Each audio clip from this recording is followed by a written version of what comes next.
Okay, so let's start with talking about kind of the first thing that caught my attention because it's how Martin opened this letter, which is all these different statements about his, his hesitation and skepticism. So there's just three lines I wrote down. One was, I still feel like a skeptic and therefore an outlier within the group. And I was really drawn to that outlier statement.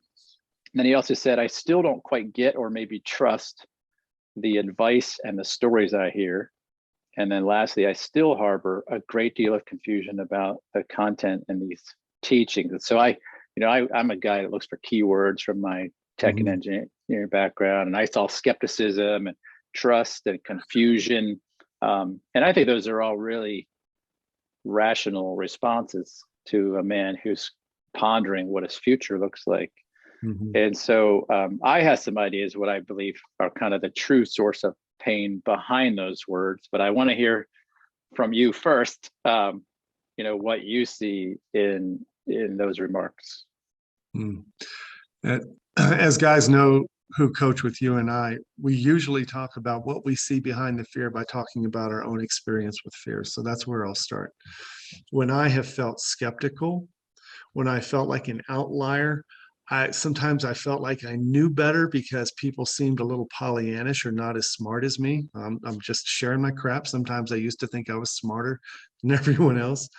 I don't trust because it sounds too woo-woo, because I have a high woo-woo alert monitor. I don't like woo-woo. I don't like stuff that doesn't have data, right? We know engineers, IT workers, and lawyers are much like this. They like data and they don't trust woo-woo. I harbored confusion because it was counterintuitive for me. And I trust fact and I trust data. So things that sounded like they required belief or faith pissed me off and it confused me. And therefore I doubted. And so that comes from fear. I didn't use the word fear yet, but the underlying thing in me was a fear that I would lose control. And this is another thing we know about a lot of the men in our community, high achievers, tech people, professional people who are used to achieving success through controlling your academic experience, your residency, your pilot's training. You're trusting your skills and your knowledge to get you through.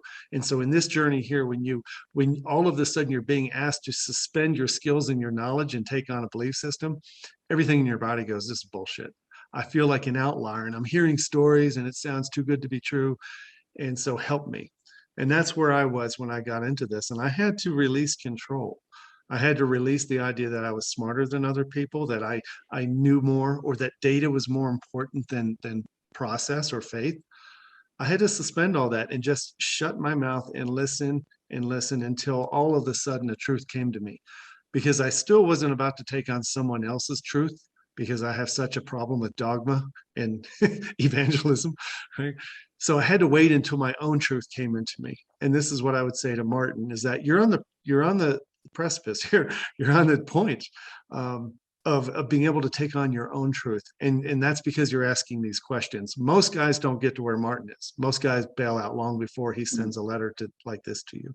That's great insight. I saw some of the same things and about fear, and what I saw was a fear of making the wrong decision. And it's really interesting. I'll tell you two things. The other was, I'm afraid it won't work. And in my onboarding or my application form, I asked men what's their number one anxiety if they're signing up for coaching and mentoring. And about 98.5% of them say, I'm afraid it's not going to work. They believe that they're an exception, more or less, to everything else, and that for them it's just not going to work. And that's a really common fear. But behind that fear, I think, is another fear that it's really easy to miss, which is the fear of the consequence if it doesn't work. And I really relate to that one because I became really aware in my own journey, and men's work was actually like a last ditch effort for me. But before that, I had this impending sense of mortality, like there's not much time left to be able to find the person who will make me feel this fullness that Martin talks about, and completeness, and fill in my gaps. And so, I would kind of, using my analytical engineering mind, kind of work backwards. Well, it takes this much time to find a person and then build a life together, and then I was kind of projecting how much time I had left to find and live, right? So really my fear was, am I going to be able to live? Because I hadn't felt like at 40 something years old I'd ever really known the life that I wanted.